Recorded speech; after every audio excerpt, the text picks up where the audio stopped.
Howdy, folks, and welcome to another video celebrating 100 years of Eagle Claw. You know, Matt, so far we've gone very chronological, and we're going to mix it up a little bit from time to time with these videos. We're going to go ahead, we're going to go back, because we do have 100 years to cover. Yeah.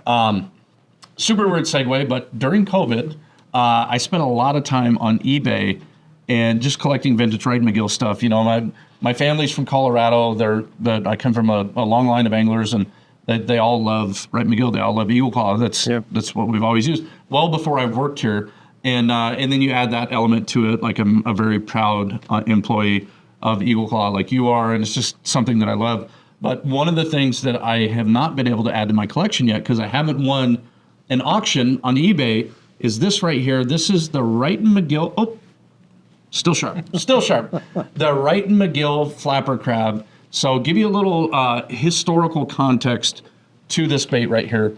1928, we apply for the patent on it. Yeah. It's a plastic wood molded process. This is the verbiage of the patent, and we were awarded the patent in 1931. But the flapper crab was on the market before that. Yeah. Okay. You can look at this bait and take into context. We're talking 95 plus years ago. Mm-hmm. What are a couple things that stand out about the flapper crab, other than it's just super cool?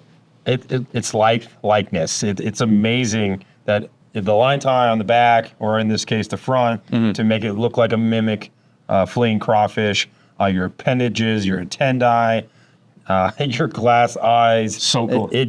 How natural this actually looks for that time period. I mean, it influences baits today. So if you find one on eBay or in your grandpa's tackle box or your great grandpa's tackle box, and you see it still has the rubber appendages, oh buddy, you have a gem. It's a valuable gem, but really a timepiece, a family heirloom is what you have. It's just so cool. All these videos that we've done so far, we want to share your story as well. I want to open that up just a little bit to add a little bit of clarity of what we're looking for.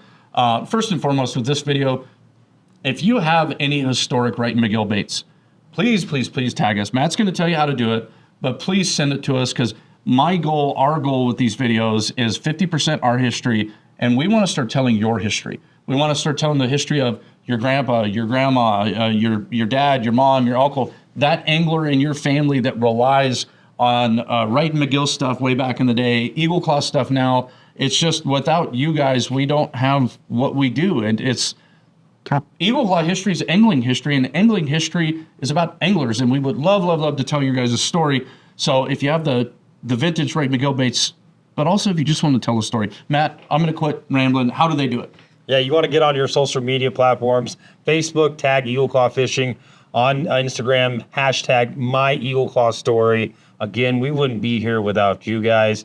And then also expressing ourselves for a sport that we love. Yeah, 1,000%. And don't think that your grandfather or your great-grandfather had to be Ernest Hemingway to be featured.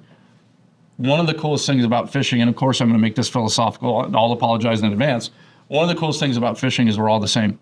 Above the water, we have all these different things that separate us that we'll argue about and all this stuff. You know, I don't have to tell anybody that that's how the world is. Yeah. Below the water, we're just anglers. Fish don't know if we're presenting baits from a $100,000 bass boat, from a lawn chair, from a John boat, or, you know, just barefooted walking the banks of a river. Fish don't know, and that's the coolest thing. And that's why highlighting anglers of any type is something I've always been passionate about. I know you are too, and we can't wait to tell your story. So until then, get out there, catch fish on American-made fish hooks. We'll see you soon.